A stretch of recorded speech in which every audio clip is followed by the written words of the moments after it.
Hello and welcome to Vita Day 26. You'll never guess what we're going to be talking about today.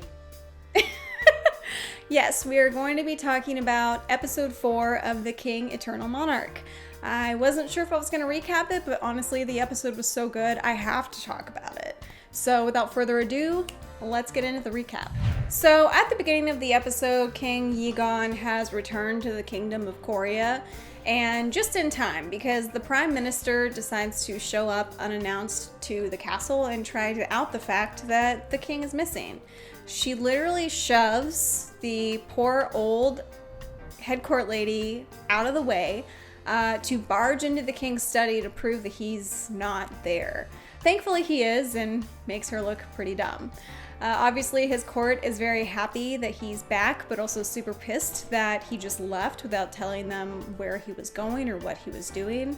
The head court lady is also very upset and confused as to where all the diamond buttons on his jacket went. That's gonna really bother her for a while. Young just won't talk to him, and later on in the episode ups his security detail because he just knows that the king is a flight risk now, and that he's gonna probably try to sneak out of the castle and leave again. However, he is able to sneak away eventually when he has another attack on his shoulder.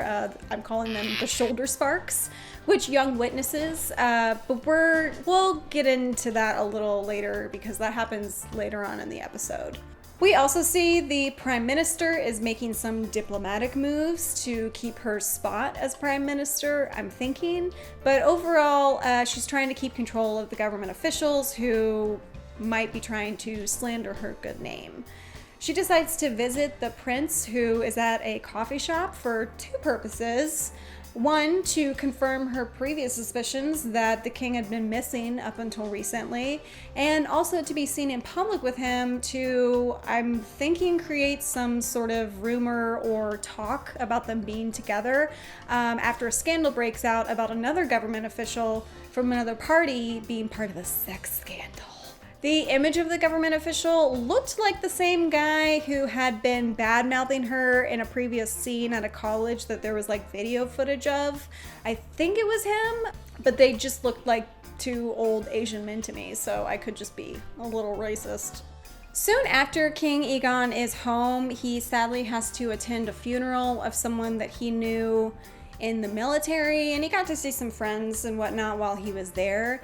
After that, he goes to confront the prince, who I guess he thinks might have been involved in doing the autopsy of Yi Yim when they found his body wash up on shore, I think in like episode 1.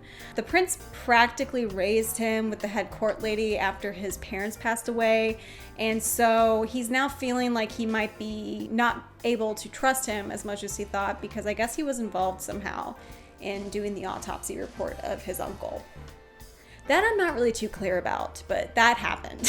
His goal with the meeting with him is to let the prince know that he knows that something is up. Because if you remember, in the last episode, Egan came to the conclusion that his uncle Yi Yim might actually still be alive because he is the owner of the other half of the flute, and now that he knows that it lets you cross parallel universes, his uncle could have just escaped to this universe and faked his own death, possibly using his doppelganger. Gosh, this king is so smart. He's only suspecting this at this point, I think. We also see the king experience another bout of time stopping around him and the weird shoulder pain that seems to only happen when it rains or thunders. And his uncle has actually kind of connected the dots regarding the time stopping, that it's actually connected to when him and his nephew go through the obelisk. So pretty much he knows when his nephew is going between the universes. It doesn't seem like Egan has connected why time is stopping, but he's obviously assessing the phenomenon whenever it happens. But his uncle seems to know exactly what's going on with time stopping. I wonder if he knows, though, that when he goes through time stops for Egan. That's the only thing that I'm unclear about. So maybe the uncle knows, but he just doesn't know that Egan knows. I don't know. Meanwhile, Detective Zhang Tae is still working the case she was working on before and other cases, and basically just living her life and doing her job.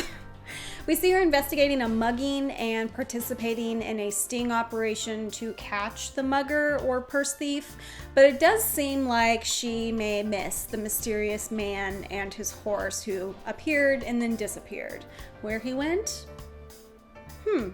I say this because later in the episode we see her at the library researching parallel universes, which means she's still thinking about him and starting to wonder if what he said is true. Also, this was the library where he sat for 3 days and she met up with him, so I feel like she's, maybe visiting the library because that's where he used to hang out. We witnessed Detective Kong having to turn his mother in for gambling, which was just super sad. He had to do the right thing and get his mom arrested. We also get further confirmation that he does indeed like Detective Zhang more than a friend. When they were doing that sting operation, he ran into a doctor he was seeing, looks like a therapist, and she asks if he's still having nightmares. He says no, and that he's actually been having some really sweet dreams. And then we see little flashes of him and Detective Zhang working closely together. So if it wasn't obvious before, it's obvious now. Meanwhile, Yi Yim seems to still be plotting. We see him in present Korea universe looking at photos he had taken of what seemed to be the royal family members and people connected to the king. I can't tell, however, if it's their doppelgangers from Korea or if it's the actual people in Korea, but he's looking at them in a dark room in Korea. We also see that he is looking at a photo of the prince, so it seems there is some sort of connection between him and the prince, but we don't know what yet. We also see the king's mother very quickly in the scene, just cleaning the floor and basically yelling at EM, "Why aren't you aging?" or "Why don't you age?" I'm still unsure why he has her or is keeping her around. I'm assuming it's to use her somehow against King Egan. But how, I'm not sure, because it's not his real mother. It's like parallel universe mom. But he has a plan for her. He wouldn't keep her alive if he didn't. Now, I may just be slow, but in this episode, I just realized that Yi-Yim is working with his associate from Korea and his doppelganger in Korea, and they know about each other, and they know about the parallel universes, and obviously are working together. So whatever he's plotting doesn't seem like it's just about taking over Korea. He wants to be a god, remember? So why be a god of one universe when you can be a god of both? Earlier I mentioned that Detective Jean was researching parallel universes. Well, more evidence seems to start stacking up in this episode to pretty much prove that Egan is from a parallel universe and possibly the king of it.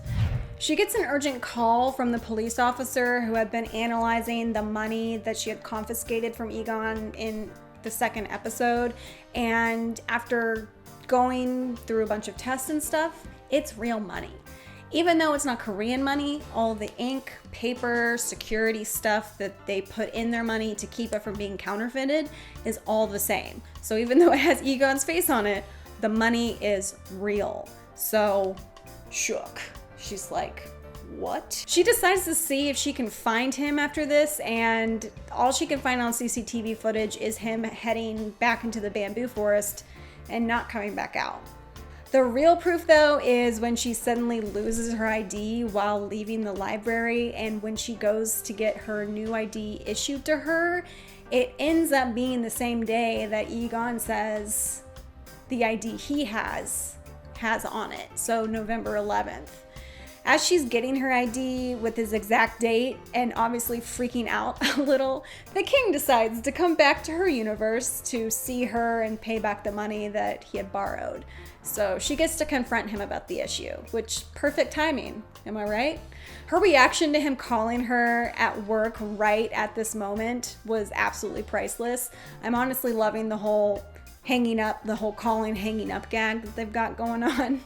This is also when the detective starts asking him about the photo in the ID he has and kind of quizzing him like, what am I wearing? What does my hair look like? And he's able to answer everything perfectly. So she shook. But she still needs more proof, and I think he really wants to show her. So he's like, let me take you to Korea. He then gallantly puts her up on his horse, and they ride off into the bamboo forest, and he runs through the obelisk, and they arrive on the other side in his kingdom and his land. This scene was so epic, and honestly, I got chills, and I'm super stoked, and I can't wait, because things are going down. When they cross over, King Egan's security team is there waiting for him, because remember, he kind of snuck out. Detective Zhang immediately recognizes Young as the police officer that she works with in her universe, but he's different looking, you know, like his hair's slicked back, he's not him, and that obviously freaks her out, but also proves to her that she's in a parallel universe. And also, it was snowing on her side, and it's not snowing on this side, so things are happening. So that's how the episode ends. Obviously, the next episode, she's gonna be in Korea for a little while, I guess, until he sends her back. I mean, she can't really go back without him, or maybe she could take the flute and go on her own. But anyway, I am excited about the next episode. I thought this episode was absolutely amazing. The development of the story has a really good pace. I like where they're going with it. They didn't make you wait too long before the detective believes that he's from a parallel universe, and she goes to it. So it's great. I'm excited to see her in his world, because I feel like that's gonna be a whole situation, because he's the king and she's been treating him like garbage this whole time. So I feel like she's gonna get her comeuppance next episode. I did really love the library scene where they were showing the two alternate universes and kind of doing these sweeping motions. Like, obviously they're both thinking about one another, and you know, it was just beautifully done. I like how they color graded the two sides, the sliding between the two, like really cool shot, beautiful. And also, you know, the time stopping was fantastic. They incorporated water in the scenes this time. But yeah, those are my thoughts on episode 4 of The King, Eternal Monarch, and my recap as well. I highly suggest you watch it. Like, it seems to be only getting better. Only better. I mean, yeah. Like, I liked episode 3. I loved episode 4. And I'm excited for episode 5 and 6 and 7. But yeah, super excited. I suggest you watch the show if you aren't already.